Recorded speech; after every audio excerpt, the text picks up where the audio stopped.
Hello students, welcome to my YouTube channel. In the subject of foundation and exploration of performing and fine arts, आज के इस video lecture में हम introduction देखेंगे performing arts के बारे में, concept of performing arts in India, key elements of performing arts in India, major forms of performing arts in India, challenges and opportunities in performing fine arts in India. ये in detail हम इस video lecture में cover करने वाले हैं, तो video को and तक ज़रूर देखिएगा और अगर आप पहली बार चैनल पर आए हो तो ज़रूर से सब्सक्राइब कर लीजिएगा। तो आइए स्टार्ट करते हैं video. Introduction with performing arts. ठीक है, performing arts are the art form that require a performer to present an artistic expression in front of the audience. These art forms primarily involve human physical presence and talent, often combining visual, auditory and kinetics elements. The key categories of performing arts include music, dance, theatre and opera. ठीक है, तो actual में ये subject आपके NAP में new subject introduce हुआ है, जहाँ पे आपको बेसिकली आप अपने कल्चर को प्राउडली, हम इंडियन कल्चर को प्राउडली समझ पाए, उसके लिए ये सब्जेक्ट इंट्रोड्यूस करा गया है। जहाँ पे हमें पता चल रहा है कि पहले के टाइम में किस तरह से आर्ट्स परफॉर्मेंस करी जाती थी, अब के टाइम में उसमें किस तरह से फ्यूजन करके वो ओल्ड एंड न्यू दोनों को कंबाइन करके किस तरह से नया फॉर्म एक इंट्रोड्यूस करा गया है। ठीक है, तो वहाँ पे जो परफॉर्मर है, ठीक है, वो किस तरह से ऑडियंस को अपना आर्टिस्टिक एक्सप्रेशंस के थ्रू परफॉर्मेंस दे रहा है। वो म्यूज़िक भी हो सकता है, डांस भी हो सकता है, थिएटर भी हो सकता है और ओपेरा भी हो सकता है, जहाँ पे वो फिजिकली प्रेजेंट है और अपना टैलेंट वहाँ पे वो दिखा रहा है। ठीक है, in performing arts the artistic skills, creativity and ability to connect with the audience play a central role. जहाँ पे आपको ऑडियंस को एंगेज करके रखना है कि कैसे भी आपकी वो पर्सनल स्किल, क्रिएटिविटी हो गई या फिर आपकी खुद की एबिलिटी, जहाँ पे आप ऑडियंस को अपना सेंटर ऑफ अट्रैक्शन आप बनाए रखे हुए हैं। This art forms are usually perform live, making them inherently dynamic and empire existing only on the duration of the performance. ठीक है, ये स्पेशली लाइव परफॉर्मेंस होते हैं। ठीक है, जहाँ पे आप centre of attraction, central role में आपने ऑडियंस को क्या करना है, आपने मतलब ऑडियंस को आपको एंगेज करके रखना है। Concept of performing arts in India, किस तरह से Indian performing arts are traditionally rooted in the ancient text, religious rituals and philosophy of the time, notably Natya Shastra. ठीक है, जहाँ पे हमने ओल्ड फिलोसॉफी हम अपनी देखे, तो जहाँ पे नाट्य शास्त्र में इसका जिक्र करा गया है। Ancient Sanskrit text by the Bharat मुनि, जहाँ पे उन्होंने भरत मुनि ने अपने नाट्य शास्त्र में किस तरह से आपको आर्ट को अपना प्रेजेंट करना है, वो प्रेजेंट किस तरह से होगा वो दिखाया गया है। जहाँ पे performing arts are the combination of the expressions, जहाँ पे आपको आर्ट अपना जो भी डांस कर रहे हैं या फिर म्यूज़िक है या थिएटर कर रहे हैं, तो वहाँ पे आपको एक्सप्रेशंस के साथ करना है। जैसे कि अभिनय, ठीक है, अभिनय हो गया, एक्सप्रेशंस के साथ कर रहे हैं तो अभिनय, रिदम हो गई, मतलब ताल मिला के करना है, मेलोडी मतलब प्रॉपर राग होना चाहिए, एस्थेटिक एक्सपीरियंस जहाँ पे रस।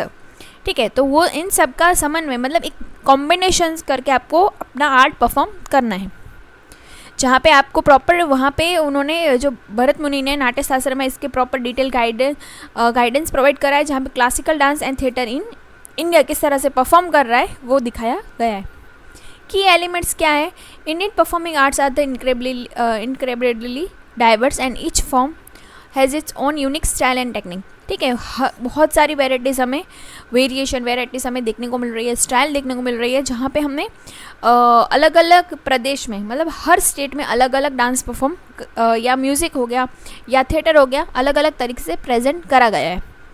जहाँ पे फर्स्ट है नृत्य मतलब डांस, जहाँ पे रिदमिक मूवमेंट होगी, जहाँ पे this refer to the purely rhythmic movement in dance with no emphasise on the narrative और एक्सप्रेशन। ठीक है, आपको सिर्फ म्यूज़िक के साथ चलना है, आपको ज़्यादा कुछ एक्सप्रेशंस वगैरह नहीं दिखाने। It is a form of abstract movement that focus on the timing and presence of the steps. ठीक है, आपको वहाँ पे स्टेप्स पे ज़्यादा फोकस करा गया है, ना कि एक्सप्रेशंस पे। फिर नृत्य, ठीक है, जहाँ पे एक्सप्रेसिव डांस होगा, this is the expressive aspects of the dance that tells the story of convey emotions. ठीक है, आप अपनी स्टोरी बता रहे हो इमोशंस के साथ। It involve the facial expression, यहाँ पे इंपॉर्टेंट है, हैंड जेस्चर हो गया, जैसे कि हो गई mudras, and the body movement that connect to the performer the audience emotionally. ठीक है, आप इमोशनली अपना हाव, मतलब अगर म्यूज़िक चल रहा है तो आपके, अगर सैड म्यूज़िक है तो आपके फेस पे सैडनेस दिखेगी, म्यूज़िक है तो आपके फेस पे हैप्पी फेशियल एक्सप्रेशन दिखेगा। फिर है नाट्य, नृत्य एंड नाट्य। नाट्य में ड्रामा एंड थिएटर हो गया, जहाँ पे ड्रामेटिक आर्ट होगा is use to classical Indian theatre. It combine the dialogue, movements, music and gesture, जहाँ पे सभी चीज़ें देखने को मिलेगी आपको। हम थिएटर में होगा तो वहाँ पे डांस भी होगा, म्यूजिक भी होगी, डायलॉग्स भी होंगे, ठीक है, सभी चीज़ें देखने को मिलेगी, जहाँ पे एक प्रॉपर ड्रामा क्रिएट करा जाता है लाइक ए शॉर्ट मूवी, ठीक है। In classical theatre the narrative often explore the religious themes and methodology, ठीक है, उस कोई थीम के तहत वो प्रॉपर ड्रामा थिएटर कर रहे हैं, ठीक है। अगर कुछ दिखाना है, बेटी बचाओ बेटी पढ़ाओ, इस तरह से कुछ ड्रामा दिखाना है तो वहाँ पे म्यूज़िक, डांस, डायलॉग, सभी चीज़ें आपको देखने को मिलेगी। फिर म्यूज़िक, संगीत। Music is the integral part of the Indian performing art. Classical music जैसे हिंदुस्तानी एंड कार्नेटिक हो गया, बेस्ड ऑन द राग्स जैसे मेलोडिक फ्रेमवर्क्स एंड ताल्स हो गए, रिदमेटिक साइकिल्स। तो म्यूजिक भी है हमारा मेन आर्ट फॉर्म। फिर है कॉस्ट्यूम एंड मेकअप पे भी फोकस बहुत ज़्यादा करा गया है। The attire and the makeup in Indian performing arts are the essential in portray different characteristic है। आप किस तरह से मेकअप करा गया है वो अपने मूड एंड थीम्स पे बेस होता है। Costumes vary according to the region and style context of the performance, while makeup can help the accentuate facial expression and gesture, especially in the dance and theatre, ठीक है। Specially dance theatre, अगर आप भरतनाट्यम, कथकली या फिर आपने लावनी हो गई या फिर गरबा है, आपने किस तरह से कॉस्ट्यूम अपना, किस तरह से मेकअप, प्रॉपर अटायर आपने किस तरह से पहना हुआ है वो भी डिपेंड कर रहा है, ठीक है, आपके आर्ट फॉर्म पे। फिर हो गया gesture and the mudras. In the Indian dance, theatre and hand gesture mudras are the powerful form of the combination. They can be symbolize concepts, emotions and even deities, and are the essential part of the classical dance forms like the Bharatanatyam, Kathak and Odissi, ठीक है। आपकी जो मुद्राएं है, gesture है, ठीक है, आप किस तरह से उसको, आपकी हैंड मूवमेंट है, वो सब यहाँ पे दिखती है। फिर है स्पिरिचुअल एंड कल्चरल सिग्निफिकेंस भी। Indian performing arts are the closely connected to the religion, philosophy and cultural practices. Dance forms like the Bharatanatyam, Kathak and Odissi were historically performed in temples with many pieces dedicated to the Hindu deities. That theatres are also often carries moral, spiritual और philosophical messages reflecting societal value, ठीक है। आपने spiritual and cultural significance भी आपको वहाँ पे सबसे ज़्यादा देखने को मिलेगा। अगर आप कोई भी आर्ट फॉर्म या आप डांस परफॉर्म कर रहे हैं तो वहाँ पे उसका कोई ना कोई मीनिंग निकलता होगा। फिर major forms of the performing arts in India कौन से है? तो फर्स्ट है क्लासिकल डांस। कौन कौन से आर्ट है? तो फर्स्ट हो गया डांस, जहाँ पे भरतनाट्यम तमिलनाडु में फेमस है, कथक नॉर्थ इंडिया, फिर कथकली केरला, कुचिपुड़ी आंध्र प्रदेश, मणिपुर, ओडिशा एंड सत्रियरी असम।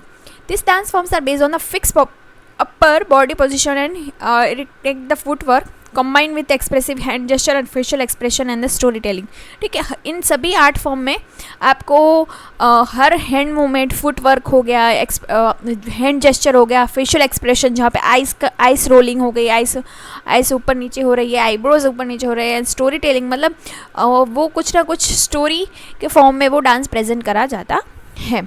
फिर क्लासिकल म्यूज़िक हो गया, जहाँ में हिंदुस्तानी क्लासिकल म्यूज़िक, जहाँ पे स्पेशली नॉर्थ इंडिया में this include the ragas and the talas often perform with the instruments like the sitar, tabla and sarod, ठीक है। तो जहाँ पे हम नॉर्थ इंडिया में जो म्यूज़िक है वो सितार, तबला एंड सरोद के बेसिस पे एक राग या ताल बिठाकर बनाया जाता है। वहाँ पे साउथ इंडिया में जहाँ पे कार्नेटिक क्लासिक म्यूज़िक होगा, वहाँ पे वीणा,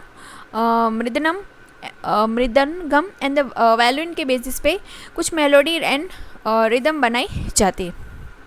फिर थिएटर एंड ड्रामा हो गए, जहाँ पे Indian theatres has root in the both classical and folk tradition. Some major forms include the Yakshagana Karnataka, Ramlila North India and Kathakali Kerala, each telling stories based on epic like the Ramayana and the Mahabharata, ठीक है। तो वहाँ पे आप एक बार अच्छे से क्या करिएगा, आपको अगर कोई लगे ना कि स्पेशली यक्षगंगा, मतलब यहाँ पे यक्षगंगा, तो वहाँ पे आप गूगल करके आप उनका फेशियल एक्सप्रेशंस देखिए तो आपको ज़्यादा अच्छे से याद रह जाएगा। स्पेशली अगर आप देखें तो अगर आपने चेन्नई एक्सप्रेस में वो सॉन्ग है ना, वहाँ पे बहुत ज़्यादा जो कॉस्ट्यूम चेंज कर रहे हैं, तो वहाँ पे भी एक बार मतलब झलक उनकी दिखी गई है। फिर है फोक आर्ट फॉर्म्स, जहाँ पे various regional folk art performance exist through India, such as Dandiya Raas हो गया गुजरात में, लावनी महाराष्ट्र में फेमस है, फिर तमाशा महाराष्ट्र में, भांगड़ा पंजाब में, which reflect the local cultural customs and the stories. फिर इन सभी चीज़ें तो सही है, लेकिन कुछ चैलेंजेस एंड अपॉर्चुनिटीज़ भी है of performing the fine art in India. तो कौन कौन सी है? जहाँ पे रिच कल्चरल हेरिटेज ऑब्वियसली हमारे पास है, ठीक है, हमारे पास कोई डांस फॉर्म, सॉन्ग, म्यूज़िक और इंस्ट्रूमेंट की कोई कमी नहीं है, लेकिन फिर भी कुछ ना कुछ चैलेंजेस एंड अपॉर्चुनिटीज़ वहाँ पे देखने को मिलेंगी। तो वो क्या क्या है हम देखते हैं। तो फर्स्ट चैलेंज इस इकोनॉमिक कंस्ट्रेंट हो गया, जहाँ पे फंडिंग एंड स्पॉन्सरिंग मेन है। अगर आपको कोई भी डांस परफॉर्म करना है, ठीक है, अगर बड़े स्टेज पे, तो वहाँ पे आपको ऑब्वियसली पर्टिकुलरली उस परफॉर्मर को कुछ ना कुछ फंड तो चाहिए रहेगा, क्योंकि वो सभी परफॉर्मेंस लाइव होते हैं, तो वहाँ पे फंडिंग इशू रहता है। फिर कल्चरल प्रिजर्वेशन है, इनोवेशन हो गया, pressure of to preserve the tradition, ठीक है, ऑब्वियसली ये जैसे कि भरतनाट्यम, कथक हो गया, हिंदुस्तानी क्लासिकल म्यूजिक है, या ये सब डीपली रूटेड इन ट्रेडिशन है। New age artist often face the resist with then try to innovate to mix tradition form with the contemporary ones, ठीक है। ये ओल्ड फॉर्म्स हैं, अगर उनको प्रॉपरली निभाना और उसको परफॉर्म करना बहुत ज़्यादा मतलब डिफ़िकल्ट है, तो आज के न्यू आर्टिस्ट है वो उसको थोड़ा फ्यूजन करके वहाँ पे कुछ न्यू इनोवेटिव करके कंटेम्प्रेरी वन उनको बना रहे हैं, तो वो भी एक प्रॉपर एक चैलेंज है, ठीक है। ओल्ड को न्यू के साथ किस तरह से फ्यूजन करना है, फिर बैलेंस करके रखना है इन सभी ट्रेडिशन को, ठीक है, कि यंगर वन भी उनके साथ कनेक्ट हो पाए। फिर इंफ्रास्ट्रक्चर डेफिशिएंसीज हो गई, जहाँ पे वेन्यू अवेलेबिलिटी, ठीक है, क्योंकि बड़े बड़े जो ये थिएटर वगैरह हमने चाहिए रहेंगे, तो वो मेट्रो सिटी में ही हमको देखने को मिलेंगे, अदर टाउन्स में, स्मॉलर टाउन्स में देखने को नहीं मिलेंगे। फिर टेक्निकल सपोर्ट भी सबसे ज़्यादा चाहिए रहेगी, हाई क्वालिटी साउंड सिस्टम होगी, लाइटिंग, डिजिटल इंफ्रास्ट्रक्चर, सभी चीज़ों की मॉडर्न रिक्वायरमेंट रहेगी परफॉर्मर को। फिर ऑडियंस एंगेजमेंट भी सबसे ज़्यादा है, क्योंकि अगर आप ऐसे डांस देखें स्पेशली बॉलीवुड वाले, तो ऑडियंस ज़्यादा एंगेज रहती है। अगर आपने कोई डांस शो देखा होगा तो वहाँ पे सबसे ज़्यादा सीटियाँ वगैरह ये सब बजता है, लेकिन कोई ट्रेडिशनल वहाँ पे डांस करने आ रहा है, तो वहाँ पे ऑडियंस को थोड़ा अगर वो कनेक्शन फील नहीं करेगी, ठीक है, तो वो बोर हो जाती है, या फिर वो आज की जनरेशन उसके साथ कनेक्शन फील नहीं कर पाती है। तो ऑडियंस एक्सपेक्टेशंस पे एक बहुत बड़ा चैलेंज है।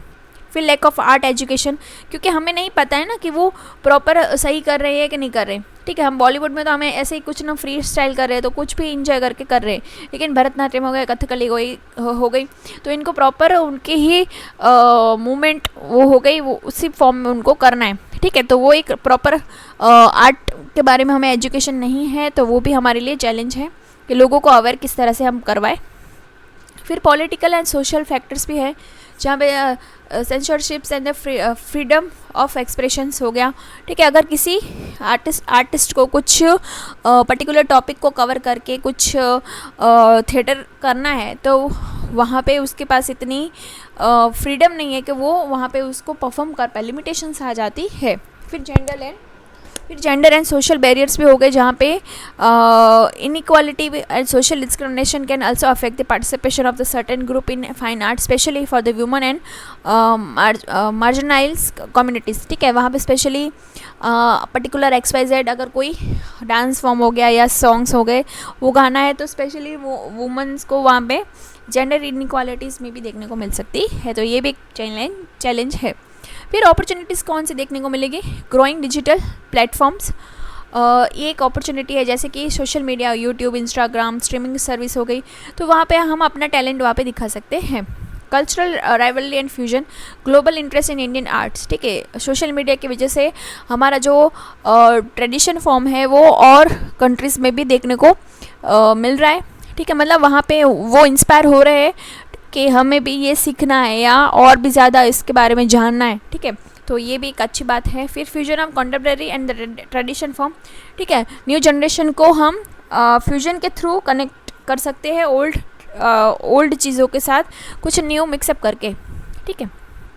फिर government support and cultural policies भी है, प्रमोशन कल्चरल टूरिज़्म, जैसे कि इनक्रेडिबल इंडिया, जहाँ पे कुछ कल्चरल फेस्टिवल हम मनाएं, पर्टिकुलर XYZ अगर है कि हम बोले पूरे महाराष्ट्र में या पूरे गुजरात में हम ये वीक पूरा कल्चरल फेस्टिवल है, जहाँ पे वेरियस डांस फॉर्म्स करे जाएंगे, या फिर म्यूज़िक होगा, या जिसमें जो टैलेंट है वो हमें यहाँ पे प्रेजेंट कर सकता है, तो ये एक अच्छा स्टेज उनको जो आर्टिस्ट होंगे उनको मिलेगा।